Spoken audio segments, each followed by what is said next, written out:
Colorado State, Colorado. Live odds bet online. Games in Denver. Colorado's 3.5, 66 the total. Other books at 4.5. Great line, a great midweek line shopper game. Last year, blowout, 44-7 Colorado. Nick Stevens, Colorado State quarterback, 6 of 20 with 2 interceptions. They got him benched, and they went to Colin Hill. Here's Clark, Colorado State wide receiver. I remember I almost cried after the game. I was so embarrassed. Hill got injured, and then Stevens went back in to be the quarterback. Since then, they're 8-1 ATS. The only loss, only time they didn't get the money, rather, was when the defense didn't show up in the bowl game. Blew out Oregon State at home on Saturday. I think they have an edge because they already played a game. Since Stevens was back as the starting quarterback, they're averaging 40 a game, and they've scored 40 points in every game but one. 26-39, 334 in the opener against Oregon State, 3 touchdowns and 1 interception. Good offense, good coach in Bobo, a program on the rise.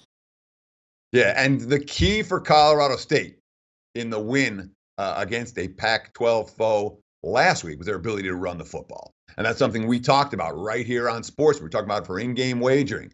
If the Rams are able to run, that's going to be a problem because Oregon State spent all their attention. They want to stop the run. It didn't happen. They were able to run. That opened everything up for Stevens in the passing game. As you mentioned, more than 330 yards passing. Here's the quote from Mike Bobo. If you're going to be a good to great to a championship football team, you're going to have to run the ball when they know you're going to run it. And we were able to do that in the second half. That Colorado State balance makes them very dangerous if they're able to do the same thing this week against the Buffaloes down in Denver. Colorado goes 4-21 the last 2 seasons before McIntyre arrived, and then all the way up to 10-4 last year. He did the same thing at hopeless San Jose State to turn it around well to help them get this job. But I didn't like how the season ended. They lost 41-10 to Washington in the Pac-12 title game, and then they were blitzed at the Alamo Bowl 38-8 against Oklahoma State. This is going to be a down year for Colorado. Even McIntyre, the coach, said that. They lose Lufau, the quarterback, who goes to the NFL. We'll see if he gets a job, but they lose him. I don't like Montez, their quarterback. They also lose a ton of guys on defense, and they lose their defensive coordinator, Jim Leavitt, who took the Oregon job. So not a lot to like with the Buffaloes. Yeah, and look, Mike McIntyre is a coach. Utmost of respect for Mike McIntyre.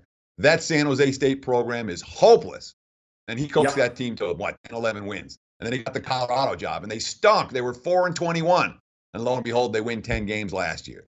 McIntyre's early recruiting has certainly paid off. All the key running backs, all the key wide receivers are back, and the starters at those positions, all seniors. You have Philip Lindsay, ran for more than 1,200 yards and 16 touchdowns last year. 12 different players back that caught a pass. So that early recruiting for McIntyre and a lot of redshirting has left this team deep in terms of skill position talent. However, there are issues elsewhere. And you wonder about last year, winning those 10 games.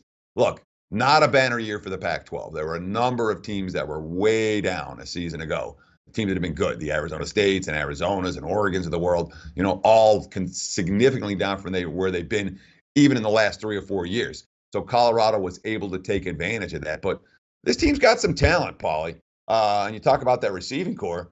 Oh, look at this graphic. A couple of quotes. The quarterback, Steven Montez, without a doubt, the best receiving core in college football. Wide receiver Devin Ross. I know we are. I know for a fact. I can see it even more in this camp. And of course, the defensive back coach, Shaden Brown, quote, all the guys are very dynamic. It's really good to have guys with different skill sets, especially at receiver, because you can do different things with them. I'm blessed that I get to work against those guys. Colorado State's pass defense is going to be tested in this game. And if the Buffs are going to win and cover, they're going to need to throw the football effectively with Montez downfield. Hey guys, for the full video, go to sprpicks.com. Hey guys, thanks for tuning in to our channel. Now, we've put a lot of work into producing all these free videos, so please help us out and keep all our content free for you forever by simply liking, sharing, commenting, and subscribing. Now, not to mention, a visit to our industry-leading website will warm the hearts of all our SBR employees, especially myself. Now, the links are over there to the left, so do check those out. Thanks for watching.